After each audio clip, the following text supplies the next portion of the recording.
नमस्कार दोस्तों, मैं अजय कुमावत हार्दिक स्वागत करता हूं आप सभी का आपके अपने YouTube channel PW success point पर।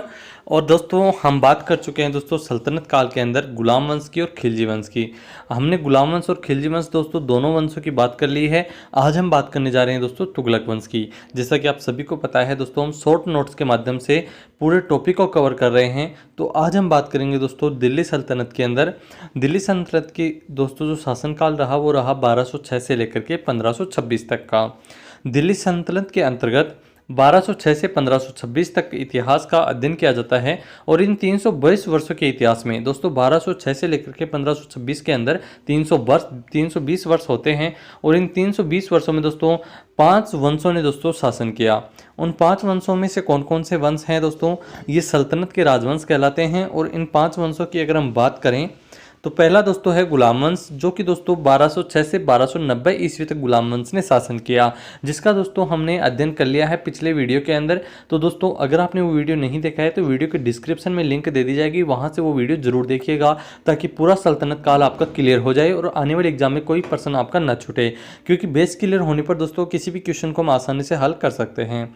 इसके बाद में हमने दूसरा भी देख लिया है दोस्तों खिलजी वंश। खिलजी वंश के बारे में हमने डिटेल के साथ में नोट्स के माध्यम से हमने बात की है। और ये इसका काल रहा दोस्तों 1290 से 1320 तक खिलजी वंश ने शासन किया। अब बात करेंगे दोस्तों आज हम तुगलक वंश की। और तुगलक वंश का शासन काल रहा 1320 से लेकर के 1414 तक का। इसके बाद में आया दोस्तों सैयद वंश और लोधी वंश। इन दोनों वंशों की हम आगे बात करेंगे। सैयद वंश का दोस्तों शासनकाल रहा 1414 से 1451 तक। और लोधी वंश का शासनकाल रहा 1451 से 1526 तक। और दोस्तों इतना दोस्तों दिल्ली सल्तनत का काल रहा। तो आज हम बात करेंगे दोस्तों तुगलक वंश के बारे में। तुगलक वंश का शासनकाल रहा 1320 से लेकर के 1414 तक का। तुगलक वंश दोस्तों थोड़ा सा लंबा है, इसलिए आपको धैर्य बनाए रखना है और वीडियो को लास्ट तक देखना है, ताकि आने वाली एग्जाम्स में दोस्तों आपको क्वेश्चंस में कोई भी कठिनाई ना आए। अब बात करें अगर दोस्तों तुगलक वंश की, तो दिल्ली सल्तनत में सर्वाधिक समय तक शासन करने वाला राजवंश था तुगलक वंश। दोस्तों जैसा कि मैंने बताया थोड़ा लंबा चलाएगा, क्योंकि दोस्तों ये सर्वाधिक समय तक शासन करने वाला राजवंश रहा है दिल्ली सल्तनत में। सर्वाधिक समय तक दोस्तों शासन किया है तुगलक वंश ने। क्वेश्चन है दोस्तों एग्जाम में पूछा जा सकता है। इसके बाद में हम बात करें, इस वंश का संस्थापक था दोस्तों गाजी मलिक। गाजी मलिक को और किस नाम से जाना जाता था, तो दोस्तों गयासुद्दीन तुगलक के नाम से भी जाना गया ये। और गाजी मलिक ने ही दोस्तों तुगलक वंश की स्थापना की। बात करें दोस्तों गाजी वंश के संस्थापक गयासुद्दीन तुगलक की, तो गयासुद्दीन तुगलक ने दोस्तों शासन किया था 1320 से लेकर के 1325 तक, मात्र 5 साल। गाजी मलिक जो है दोस्तों ये गयासुद्दीन तुगलक ही हैं। और दोस्तों गाजी मलिक ने तुगलक वंश की स्थापना की और गयासुद्दीन तुगलक के नाम से अपना राज्याभिषेक करवाया। इसके बाद हम बात करें कि कृषि के विकास के लिए इसने नहरों का निर्माण करवाया। गयासुद्दीन तुगलक ने दोस्तों किसका निर्माण करवाया, कृषि के लिए नहरों का निर्माण करवाया। संभवतः यह दिल्ली का पहला सुल्तान है जिसने नहर का निर्माण करवाया। यहीं से क्वेश्चन बनता है दोस्तों, किसी भी दोस्तों अगर लाइन में आपको पहला या प्रथम देखने को मिलता है, समझिए एग्जाम की दृष्टि से क्वेश्चन बनने के बहुत ज़्यादा चांसेज हैं। तो दिल्ली का वह पहला सुल्तान जिसने दोस्तों कृषि के लिए नहरों का निर्माण करवाया, तो यह है दोस्तों गयासुद्दीन तुगलक। दोस्तों इसने यानी कि दोस्तों गयासुद्दीन तुगलक ने डाक व्यवस्था को श्रेष्ठ और तीव्रगामी बनाया। दोस्तों जो डाक भेजते हैं हम उसको दोस्तों श्रेष्ठ और तीव्रगामी, ये यानी कि हम एक सरल शब्दों में कहें तो स्पीड पोस्ट का कार्य कर दिया था एक तरह से। गयासुद्दीन तुगलक के कार्यों की अगर हम बात करें दोस्तों, तो इसने दोस्तों लगान के रूप में उपज का 1/10 भाग या 1/12 हिस्सा ही लेने का आदेश जारी कराया। यानी कि दोस्तों इसने ये आदेश जारी करवाया कि कृषि के अंदर किसानों की जो उपज होती है, मान लीजिए किसी किसान के पास में 10 बोरी अनाज की होती है, तो उससे दोस्तों 1 बोरी ही दोस्तों मात्र राजघराने में जाएगी दोस्तों। ये दोस्तों इसने लगान के रूप में उपज की कर को लगाया। गयासुद्दीन ने अमीरों की भूमि दोस्तों पुनः लौटा दी थी दोस्तों। इसने दोस्तों सिंचाई के लिए कुएं एवं नहरों का निर्माण करवाया। और इसने दोस्तों अलाउद्दीन खिलजी द्वारा चलाई गई घोड़े को दागने तथा चेहरा प्रथा को प्रभावी तरीके से लागू किया था। गयासुद्दीन तुगलक द्वारा दोस्तों अलाउद्दीन खिलजी द्वारा चलाई गई घोड़े को दागने की तथा चेहरा प्रथा को प्रभावी तरीके से लागू किया गया था। अब बात करें दोस्तों गयासुद्दीन तुगलक के सैन्य अभियानों की, कौन कौन से इसने युद्ध लड़े और कौन कौन से इसने विजय प्राप्त करी, क्योंकि दोस्तों युद्धों से या हम कहें कि सैनिक अभियानों से भी दोस्तों क्वेश्चन पूछ लिया जाता है। तेलंगाना विजय की अगर हम बात करें तो दोस्तों जूना खां के नेतृत्व में इसकी सेना ने तेलंगाना पर, यानी कि दोस्तों गयासुद्दीन तुगलक की जो सेना है वो जूना खां के नेतृत्व में तेलंगाना पर विजय प्राप्त करी थी इसने। और इसी के बाद में जूना खां का नाम मोहम्मद बिन तुगलक पड़ गया था दोस्तों। याद रखना है आपको, जूना खां का नाम ही क्या है दोस्तों, मोहम्मद बिन तुगलक है। इसके बाद हम बात करें दोस्तों तिरहुती विजय या मंगोलों पर विजय की। तिरहुती विजय को ही दोस्तों मंगोलों पर विजय कहा जाता है। इसके बाद में दोस्तों जूना खां के नेतृत्व में इसने मंगोलों पर भी विजय प्राप्त की थी दोस्तों। तेलंगाना विजय के बाद में तिरहुती विजय यानी कि दोस्तों मंगोलों पर भी दोस्तों जूना खां के नेतृत्व में ही गयासुद्दीन तुगलक ने क्या प्राप्त करी दोस्तों, विजय प्राप्त करी। उसके बाद दोस्तों गयासुद्दीन तुगलक ने खुद के नेतृत्व में, यानी कि स्वयं उसका नेतृत्व किया था गयासुद्दीन तुगलक ने, किसका दोस्तों, बंगाल अभियान का। और बंगाल अभियान का नेतृत्व स्वयं ने किया। और जब यह बंगाल से वापस आ रहे थे तो दोस्तों इसने सूफी संत निजामुद्दीन औलिया के पास संदेश भेजा कि वह दिल्ली को छोड़ दे। निजामुद्दीन जो औलिया थे सूफी संत, उसको दोस्तों मैसेज भेजा गयासुद्दीन तुगलक ने जब वो वापस बंगाल से लौट रहे थे। उस समय मैसेज भेजा गया कि वो दिल्ली को छोड़ दे।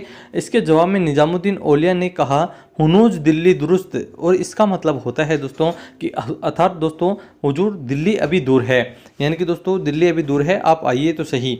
इसके बाद में गयासुद्दीन तुगलक की मृत्यु की अगर हम बात करें तो जब गयासुद्दीन तुगलक बंगाल अभियान से लौट रहा था तब लौटते समय दोस्तों तुगलकाबाद से दोस्तों 8 किलोमीटर की दूरी पर स्थित है दोस्तों अफगानपुर। उसी अफगानपुर में दोस्तों एक महल में सुल्तान गयासुद्दीन के प्रवेश करते ही वह महल गिर गया। और दोस्तों उस महल के ढहने की वजह से गयासुद्दीन तुगलक की दबकर के मृत्यु हो गई मार्च 1325 ईस्वी को। इस प्रकार दोस्तों गयासुद्दीन तुगलक का अंत हो गया। और गयासुद्दीन तुगलक का मकबरा बना हुआ है दोस्तों तुगलकाबाद के अंदर। अब बात करेंगे दोस्तों हम मोहम्मद बिन तुगलक की। मोहम्मद बिन तुगलक का दोस्तों शासनकाल रहा गयासुद्दीन तुगलक के बाद में 1325 से लेकर के 1351 तक का। गयासुद्दीन तुगलक की मृत्यु के बाद उसका पुत्र जो है दोस्तों जूना खां, जिसका नाम ही दोस्तों क्या पड़ा, मोहम्मद बिन तुगलक पड़ा था। इस मोहम्मद बिन तुगलक ने दोस्तों 1325 से 1351 तक शासन किया तथा दिल्ली की गद्दी पर बैठा। मोहम्मद बिन तुगलक दिल्ली के सुल्तानों में सर्वाधिक विद्वान था दोस्तों। मोहम्मद बिन जो तुगलक था दोस्तों वो सर्वाधिक विद्वान व्यक्ति था दिल्ली के सुल्तानों में। अपनी सनक भरी योजनाओं के कारण दोस्तों इसको सौपनशील, पागल एवं रक्त पिपासु कहा गया है दोस्तों। यहाँ से दोस्तों ये क्वेश्चन कई बार पूछा गया है, रक्त पिपासु शासक किसे कहा जाता है, तो रक्त पिपासु शासक कहा जाता है दोस्तों मोहम्मद बिन तुगलक को। और आने वाले एग्जाम्स में आपसे पूछा जा सकता है सौपनशील दोस्तों या पागल दोस्तों सल्तनत काल का शासक किसे कहा गया, तो मोहम्मद बिन तुगलक या जिसको हम कहते हैं जूना खां, इन्हीं को दोस्तों रक्त पिपासु शासक भी कहा जाता था। और ये बहुत बार एग्जाम में पूछा हुआ है। मोहम्मद बिन तुगलक की प्रशासनिक योजनाओं के क्रम की अगर हम बात करें तो दोस्तों इनके बारे में हम विस्तार से भी जानेंगे। एक बार शॉर्ट नेम आप देख लीजिए, 2 आब में करवर्दी योजना। इसके बाद में दोस्तों राजधानी परिवर्तन की योजना, प्रतीक मुद्रा की योजना, खुरासान अभियान की योजना। इसके बाद में दोस्तों कराचिल अभियान की योजना और कृषि उत्पादन वर्दी की योजना। अब बात कर लेते हैं दोस्तों, हमने सबसे पहले अभी आपको यहाँ पर नाम बताया था 2 आब में कर वर्दी योजना। तो बात करें दोस्तों 2 आब में कर वर्दी योजना की, तो क्या है दोस्तों 2 आब। दोस्तों 2 आब उस क्षेत्र को कहा जाता है जिस क्षेत्र के दोनों ओर से नदियाँ गुजर रही हों। और दोस्तों जिस क्षेत्र के दोनों ओर से नदियाँ गुजरे वो संभवतः दोस्तों उपजाऊ क्षेत्र होगा और वहाँ पर अच्छी खाद्यान्न और फसलें पैदावार होंगी। तो दोस्तों इसी 2 आब में कर वर्दी योजना के बारे में हम बात कर लेते हैं। मोहम्मद बिन तुगलक राजकीय आय को बढ़ाना चाहता था, यानी कि सरकारी खजाने को या सरकारी आय को बढ़ाने के लिए दोस्तों इसने करों में वर्दी की योजना बनाई। और इस योजना को दोस्तों सर्वप्रथम कहां पर लागू किया, 2 आब क्षेत्र में लागू किया। परंतु दोस्तों कहानी के ब्याह में कोतक होते हैं, उसी प्रकार दोस्तों क्या हुआ, जब दोस्तों इसने यह योजना लागू की तब दुर्भाग्यवश दोस्तों 2 आब क्षेत्र में क्या पड़ गया, अकाल पड़ गया दोस्तों। और अकाल पड़ने के कारण दोस्तों किसान राहत की अपेक्षा कर रहे थे और उसी समय यह योजना लागू की गई कि किसानों से कर वसूला जाने लगा। परंतु उस समय अधिक दोस्तों अकाल की समस्या होने के कारण दोस्तों परिणाम स्वरूप किसानों ने विद्रोह कर दिया, क्योंकि जब अनाज की पैदावार ही नहीं होगी तो दोस्तों किसान कहां से कर देंगे। तो किसानों के पास में एकमात्र रास्ता बचा था दोस्तों विद्रोह का। उन्होंने विद्रोह कर दिया और किसानों का यह पहला विद्रोह था दोस्तों। इसके बाद हम बात करें किसानों के विद्रोह के कारण इसने किसानों के लिए दीवान ए अमीर कोही नामक दोस्तों विभाग बनाया। इसके लिए दोस्तों क्वेश्चन पूछा जा सकता है, दीवान ए कोही नामक दीवान ए अमीर कोही नामक विभाग किसने बनाया था? तो इसको आपको ध्यान में रखना है। इसके बाद हम बात करें दोस्तों राजधानी परिवर्तन की योजना। इसने दोस्तों राजधानी को दिल्ली से कहाँ पर स्थानांतरित कर दिया? देवगिरी में। और देवगिरी कहाँ पर पड़ता था दोस्तों? दौलताबाद में। यहाँ पर दोस्तों दिल्ली से देवगिरी स्थानांतरित कर दिया। इसका मुख्य उद्देश्य था दोस्तों मंगोल आक्रमण से बचना। उस समय दोस्तों मंगोलों का बहुत ज़्यादा आक्रमण हुआ करता था। उसी आक्रमण से बचने के लिए देवगिरी से कहाँ पर स्थानांतरित कर दी गई? दौलताबाद में स्थानांतरित कर दी गई तथा दक्षिण में इस्लाम का प्रसार करके वहां राजनीतिक प्रभुत्व स्थापित करना था। इसलिए इसने राजधानी दिल्ली से दौलताबाद बनाने का आदेश दिया, जो कि असफल रहा। बाद में इसे फिर से राजधानी क्या बनानी पड़ गई दोस्तों?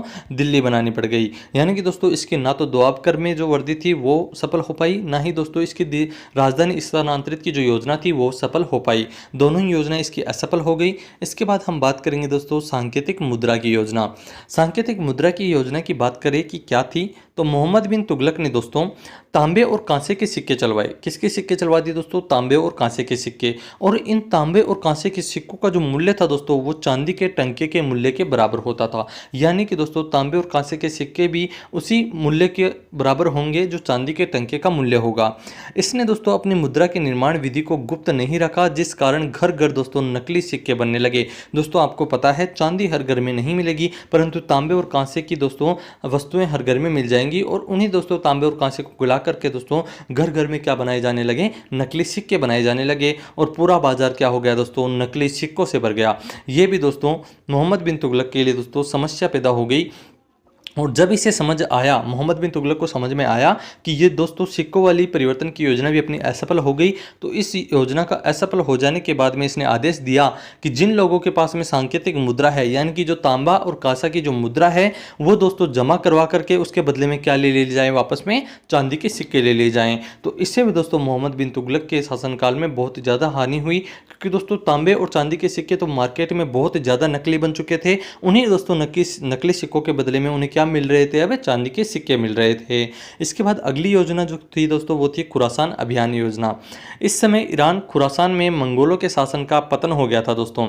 ईरान के अंदर पड़ता है दोस्तों खुरासान, और उस खुरासान में दोस्तों मंगोलों के शासन का क्या हो गया था दोस्तों? पतन, यानी कि विनाश हो गया था, जिसके कारण राजनीतिक अस्थिरता थी। इसी राजनीतिक अस्थिरता का लाभ उठाने के लिए, राजनीतिक अस्थिरता का मतलब है दोस्तों कोई वहां पर राजा स्थिर रूप से या स्थायी रूप से नहीं बन पा रहा था, या राजनीतिक अस्थिरता थी, उस कारण दोस्तों उसका लाभ किसने उठाया दोस्तों? मोहम्मद बिन तुगलक ने। और इसका लाभ उठा करके दोस्तों मोहम्मद बिन तुगलक ने खुरासान अभियान की योजना बनाई। इसके लिए इसने दोस्तों 3,70,000 सैनिकों की सेना तैयार की।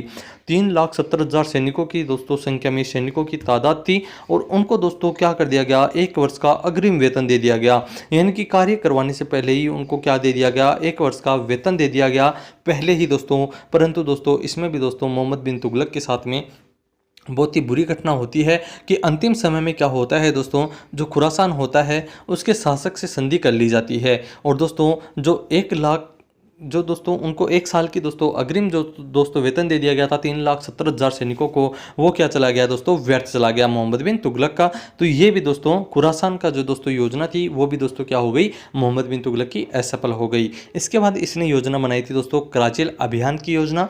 कराचिल अभियान की योजना क्या है? तो दोस्तों इसने सैनिकों के विद्रोह से बचने के लिए उन्हें हिमालय की दुर्गम चोटी कौन सी है दोस्तों? कराचिल। और कराचिल अभियान के लिए दोस्तों भेज दिया, जहां पर अधिकांश सैनिक दोस्तों रास्ता भटक गए और कुछ आपसी विवाद के कारण ही दोस्तों आपस में लड़ करके मर गए।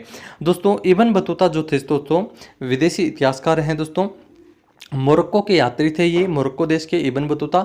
इनके अनुसार दोस्तों अंत में केवल 10 अधिकारी ही बचकर वापस आ पाए थे दोस्तों। सैनिक जो भेजे गए थे दोस्तों कराचिल अभियान के तहत, उनमें से दोस्तों कितने वापस आए? इब्न बतूता के अनुसार 10 अधिकारी ही वापस आ पाए थे।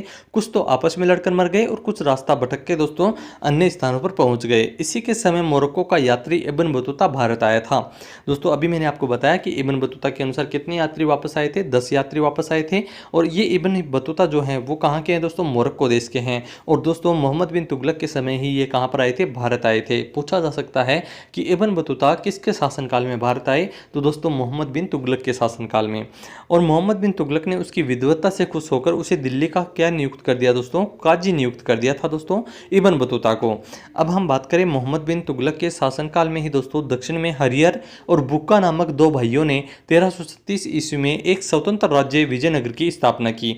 हरिहर और बुक्का बुक्का नामक दो भाई थे, जिन्होंने दोस्तों मोहम्मद बिन तुगलक के शासनकाल में ही 1336 ईस्वी में क्या कर दिया दोस्तों, विजयनगर दोस्तों एक स्वतंत्र राज्य, यानी कि दोस्तों उनके ऊपर किसी राज्य का अधिकार नहीं होगा, दूसरे कोई राजा दोस्तों दूसरे किसी राजा की वहां पर नहीं चलेगी, चाहे वो मोहम्मद बिन तुगलक ही क्यों ना हो। और दोस्तों इस स्वतंत्र राज्य विजयनगर की स्थापना किसने की दोस्तों, हरिहर और बुक्का ने।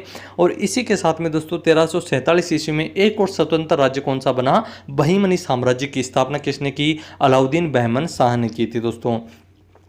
अंततः मोहम्मद बिन तुगलक की मृत्यु 20 मार्च 1351 को हो गई और उसकी मृत्यु पर इतिहासकार बदायूं का कहना है दोस्तों कि जनता को अपने राजा से और राजा को अपनी जनता से छुटकारा मिला था दोस्तों। ये कथन किसने कहा, बदायूं ने कहा। किसके लिए कहा दोस्तों, मोहम्मद बिन तुगलक के लिए कहा। यह आपको ध्यान में रखना है। इसके बाद में राजा आता है दोस्तों मोहम्मद बिन तुगलक के बाद में फिरोज शाह तुगलक। फिरोज शाह तुगलक का शासनकाल भी दोस्तों लंबा चला, 1351 से लेकर के 1388 तक फिरोज शाह तुगलक ने शासन किया। बात कर लेते हैं दोस्तों फिरोज शाह तुगलक की। तो फिरोज शाह तुगलक 45 वर्ष की उम्र में दिल्ली सल्तनत की गद्दी पर बैठा। गद्दी पर बैठने के बाद उसने बहुत सारे उन निर्णयों को वापस ले लिया जो कि उसके पूर्व के शासक के द्वारा लिए गए थे, यानी कि दोस्तों उसके पहले जितने भी शासक आए उनके द्वारा जो भी निर्णय या दोस्तों कोई भी नियम पारित किया गया था उन सभी को दोस्तों वापस ले लिया फिरोज शाह तुगलक ने। उसने दोस्तों शरीयत के अनुसार शासन किया और शरीयत में जिन करों का उल्लेख नहीं किया गया था उसे बंद कर दिया गया दोस्तों, यानी कि दोस्तों जिन करों का उल्लेख शरीयत में नहीं था उन्हें क्या कर दिया गया, बंद कर दिया गया, जो कि पिछले राजाओं ने या पिछले शासकों ने अपने मन से लगा दिए थे। फिरोज शाह तुगलक ने अपने प्रशासनिक और लोक कल्याणकारी कार्यों के लिए प्रसिद्ध था दोस्तों फिरोज शाह तुगलक है वो दोस्तों जनता के कल्याण के हित के लिए कार्य किया करता था।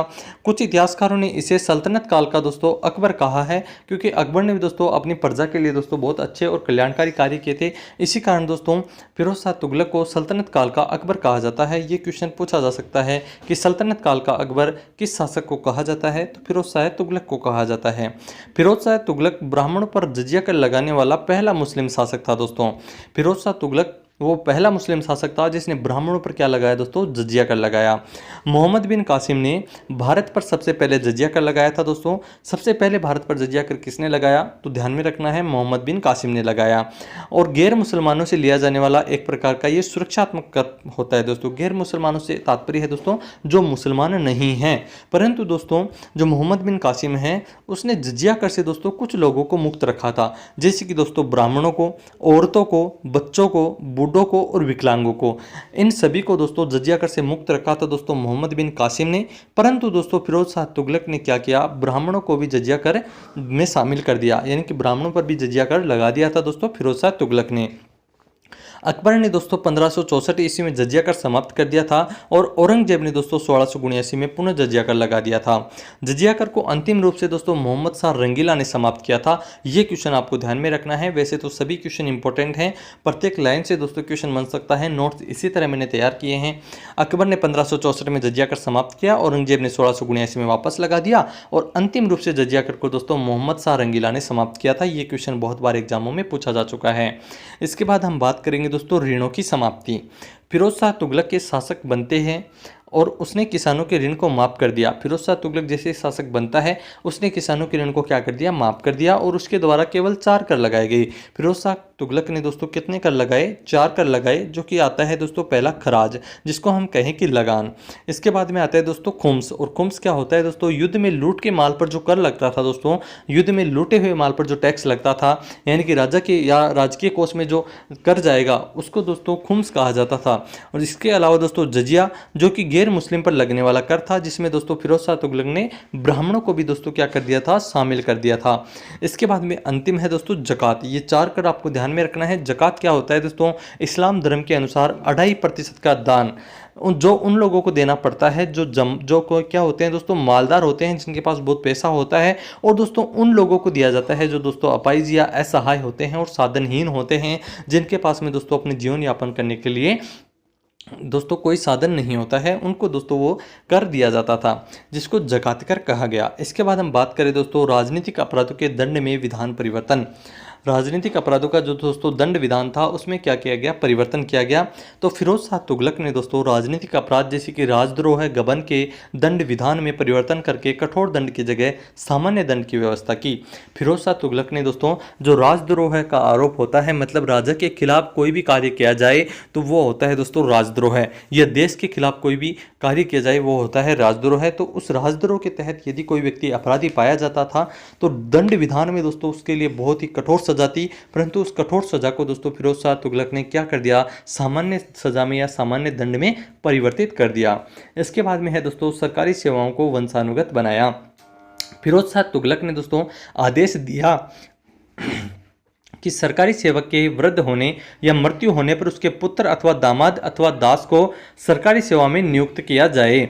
इसका मतलब है दोस्तों फिरोज शाह तुगलक ने क्या किया कि जो भी व्यक्ति राजकार्य में दोस्तों नौकरी पर था, यदि वो वृद्ध हो जाता है या उसकी मृत्यु हो जाती है तो उसके पुत्र को यानी कि उसके बेटे को या उसके दामाद को अथवा दास को सरकारी सेवा में नियुक्त कर दिया जाएगा, यानी कि उसके दोस्तों परिवार की आगे आमदनी होती रहे। इसके लिए दोस्तों फिरोज शाह तुगलक ने कार्य किया।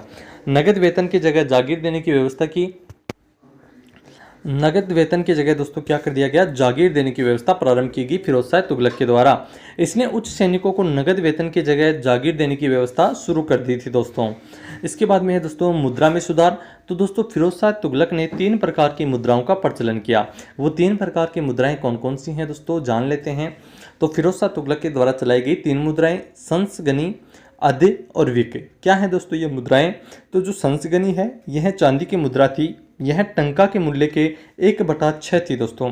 चांदी की मुद्रा थी परंतु टंका के मूल्य के दोस्तों 1/6 थी। और जो अद्य है दोस्तों यह तांबे की मुद्रा ही थी, यह जितल के मूल्य के 1/2 थी। और जो तीसरे नंबर पर है विक, यह दोस्तों तांबे की मुद्रा ही थी और दोस्तों जितल के मूल्य के 1/4 थी। तो कौन सी दोस्तों मुद्रा कितने के बराबर थी ये आपको ध्यान में रखना है। इसके बाद में हम बात करें नहरों का निर्माण। तो दोस्तों फिरोज शाह तुगलक ने दोस्तों अनेक नहरों का निर्माण कराया। यह नहरें दिल्ली एवं हरियाणा के मध्य केंद्रित थी दोस्तों, यानी कि दिल्ली और हरियाणा के बीच में दोस्तों इन नहरों का निर्माण करवाया गया। जो किसान इन नहरों से सिंचाई करते थे, अपनी कृषि को दोस्तों पानी दिया करते थे इन नहरों से, उनसे दोस्तों हक ए सरब यानी कि दोस्तों सिंचाई कर लिया जाता था। जो कितना होता था दोस्तों उपज का 1/10, यानी कि 10 बोरी अनाज के किसान के होती है तो उसमें से 1 बोरी राजकोष में चली जाएगी। तो दोस्तों ये एक प्रकार का टैक्स था जो कि दोस्तों हजब हक ए सरब के नाम से लिया जाता था। इसके बाद में है दोस्तों दासों से प्रेम।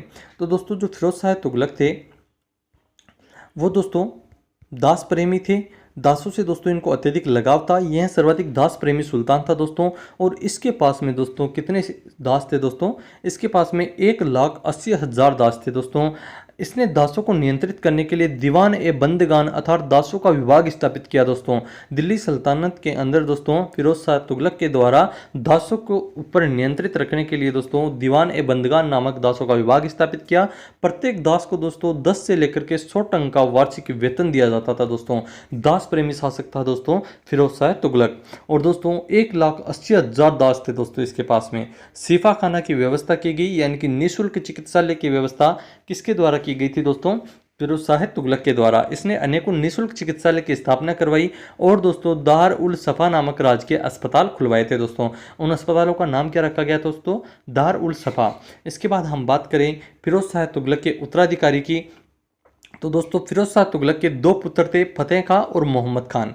फतेह खां और मोहम्मद खान की अगर हम बात करें तो फतेह खां की मृत्यु फिरोज शाह तुगलक के जीवन काल में ही हो गई थी, यानी कि जब दोस्तों फिरोज शाह तुगलक शासक थे या राजा थे उसी समय दोस्तों फतेह खां की मृत्यु हो गई थी। अब बचे दोस्तों मोहम्मद खान। तो मोहम्मद खान को फिरोज शाह के दासों ने राजधानी से भगा दिया था। इस कारण फतेह खां का पुत्र तुगलक शाह द्वितीय इसका उत्तराधिकारी बना। दोस्तों जो फतेह खां थे उस फतेह खां की मृत्यु तो दोस्तों कैसे हो गई, उसी के जीवन काल में हो गई थी फिरोज शाह तुगलक के। और दोस्तों जो मोहम्मद खां था उसको फिरोज शाह के दासों ने भगा दिया। अब दोस्तों फतेह खां का पुत्र था तुगलक शाह द्वितीय, इसको दोस्तों क्या बना दिया गया, उत्तराधिकारी बना दिया गया, जिसने 1388 से लेकर के 1389 तक 1 साल दोस्तों इसने क्या किया, शासन किया। और दोस्तों 1389 में दोस्तों क्या हो गई, इसकी मृत्यु हो गई। इसके बाद इसका छोटा भाई था दोस्तों अबू बकर शाह, ये दोस्तों दिल्ली का सुल्तान बना। इसके बाद छोटे काल के लिए और भी कई सुल्तान बने पर इनका इनका इतना प्रभाव ना रहा, ऐसा कोई इन्होंने कार्य नहीं किया जिसको दोस्तों लेकर के हम बात कर सकें। और तुगलक वंश का अंतिम शासन था दोस्तों नसीरुद्दीन मोहम्मद शाह। अब बात करें दोस्तों नसीरुद्दीन मोहम्मद शाह की अगर, तो नसीरुद्दीन मोहम्मद शाह मार्च 1394 ईस्वी में दिल्ली सल्तनत का शासक बना। नसीरुद्दीन मोहम्मद शाह, इनकी दोस्तों दुर्दशा को देखकर व्यंग्य से कहा जाता था विश्व के सम्राट तुगलकों का राज्य दिल्ली से पालम तक फैला हुआ था।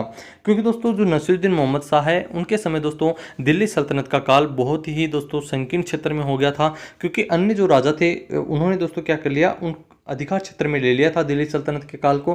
तो दोस्तों इनकी बहुत ही बुरी दुर्दशा हो चुकी थी और उसी दुर्दशा को देखते हुए दोस्तों इतिहासकारों ने क्या कहा, विश्व के सम्राट तुगलकों का राज्य दिल्ली से पालम तक फैला हुआ था, यानी कि पहले कभी फैला हुआ था परंतु अब नहीं। 17 दिसंबर 1398 ईस्वी को तैमूर का आक्रमण दिल्ली पर हो गया तथा सुल्तान एवं स्वयं गुजरात भाग गया। दोस्तों नसीरुद्दीन मोहम्मद शाह था वो कहाँ भाग गया, गुजरात चला गया। पुनः वजीर मल्लू खान ने सुल्तान को दिल्ली बुलाकर गद्दी पर बिठाया। जो वजीर मल्लू खान थे उन्होंने सुल्तान को वापस दिल्ली बुलाया गुजरात से और क्या किया, दिल्ली सल्तनत के शासन पर बिठाया। सन 1414 ईस्वी में महमूद शाह की मृत्यु हो गई, जिससे तुगलक वंश का अंत हो गया। इस प्रकार दोस्तों तुगलक वंश का अंत होता है और यहीं दोस्तों आज तुगलक वंश समाप्त होता है। बात करेंगे दोस्तों आगे के 2 वंश और बचे हैं दिल्ली सल्तनत काल के, उनकी। तो दोस्तों मेरे साथ बने रहिए आप इस चैनल पर, जिससे आपको दोस्तों सभी के दोस्तों शॉर्ट नोट्स के माध्यम से आपके दिमाग में फिट फिटा दिया जाए। और मिलेंगे दोस्तों अगले वीडियो में, तब तक के लिए thank you so much. Channel पर यदि आप नए हो तो चैनल को जरूर सब्सक्राइब कर लेना दोस्तों, साथ ही साथ दोस्तों के साथ शेयर कीजिए और वीडियो यदि अच्छा लगा हो तो लाइक कीजिए। बहुत ज़्यादा मेहनत लगती है दोस्तों पीडीएफ तैयार करने में और आपके लिए वीडियो बनाने में, तो दोस्तों थोड़ा बहुत सपोर्ट तो आप कर ही सकते हैं। Thank you.